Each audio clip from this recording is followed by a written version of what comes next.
in water is supposed to fight tooth decay, but could it also cause cancer? It's a controversial question. Now Harvard University is actually caught up in the debate with serious allegations that an Ivy League professor may be covering up the truth. Fox Undercover's Mike Beaudet is investigating the possible link between fluoride and cancer. Questions about the safety of fluoride in drinking water are not new, but now the debate has shifted to Harvard University, where a professor and his doctoral student are at odds over research that could show a link between fluoride in drinking water and bone cancer in boys. The professor doesn't think there's a connection, but his opinion is under scrutiny since he's also a paid consultant for the toothpaste industry.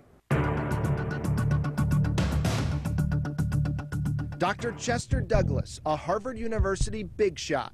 He's chairman of the Department of Oral Health Policy and Epidemiology at Harvard School of Dental Medicine.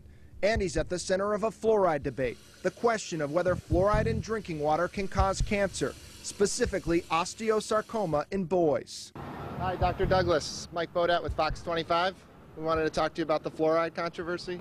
I just was talking to the lawyers about the freedom of information, so we're going to give all our studies to them. Dr. Douglas spoke publicly about the controversy for the first time to Fox Undercover. Is there a cover-up here?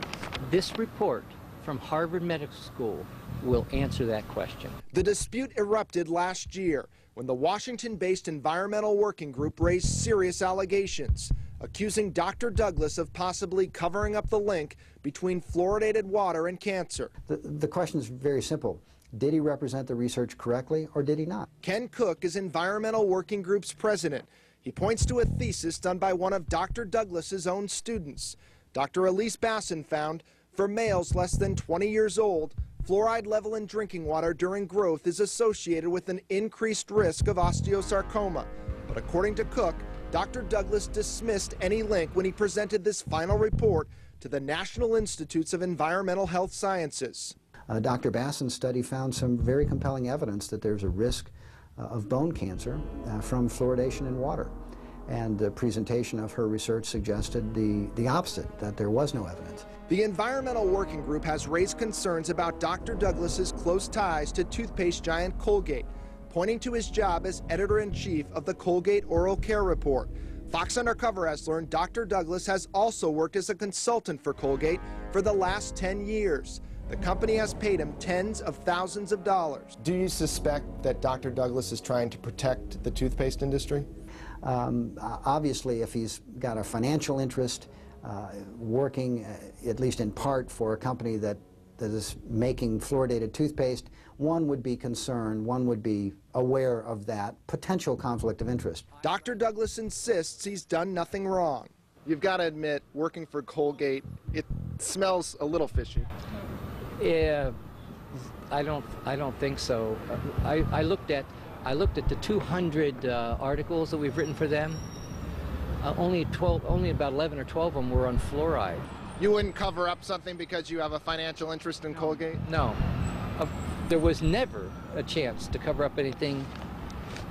This report will speak directly to the issue of whether there's any evidence of trying to cover something up. That report is from Harvard Medical School, which is investigating the controversy. Dr. Douglas says the report is still in draft form and would not show it to us. As for Dr. Basson's thesis, which showed a link between fluoridated water and cancer in boys, she did a good job. She had a good group of people advising her, and it's a nice analysis. No, there's nothing wrong with that analysis. The question is, it's a subgroup. Is it true when you look at the whole study? That's the question. Not for the Environmental Working Group, which says the subgroup of young men should be looked at closely, since they're more likely to develop this type of cancer. So why weren't Dr. Basson's findings included in that final report from Dr. Douglas to the government? They got a final report. The truth is, it wasn't the final report.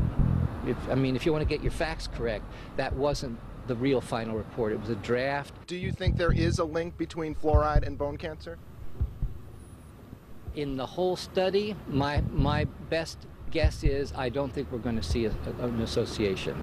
It seems like somebody was trying to cover up or alter the findings or keep it quiet. Tony Valentine is watching the controversy closely. It's personal. His son Seth died 20 years ago after a painful battle with osteosarcoma.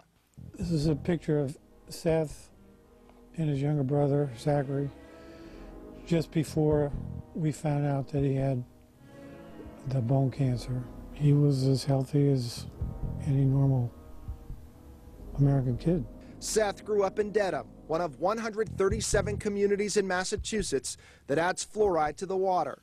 Valentine says he wants to know more about any connection between fluoridated water and cancer. What do you think about this possible link? When I first heard that, I was kind of shocked, because I knew that we used the Dedham water and I knew there was fluoride in it. Valentine says even the suggestion of a link is disturbing. I don't think one kid's life is worth having a mouthful of pearly white teeth. Dr. Basson declined to be interviewed, but she's standing by her work and tells Fox Undercover a paper based on her thesis will soon be published in the Journal of Cancer Causes and Control. Dr. Douglas says his full study on the possible link between fluoridated water and cancer should come out later this year. A Harvard spokesman tells us its investigation is ongoing, but added the university does not believe there is any conflict with Dr. Douglas working for Colgate.